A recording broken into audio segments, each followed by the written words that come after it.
Paano natin malaman ang mga website at mga apps na nakakonect sa ating Facebook? Kung gusto mong malaman, panoorin mo ang video na ito, open ang Facebook app. Pindutin ang tatlong linya sa taas. Pindutin ang setting icon sa taas.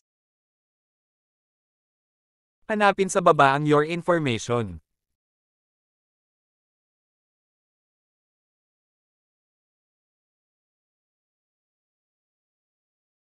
Piliin ang apps and websites.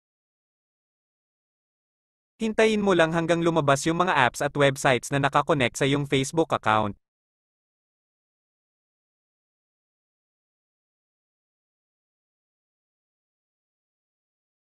Dito mo lahat makikita ang mga apps at websites na nakakonect sa iyong Facebook account. Pindutin mo lang ang apps or websites.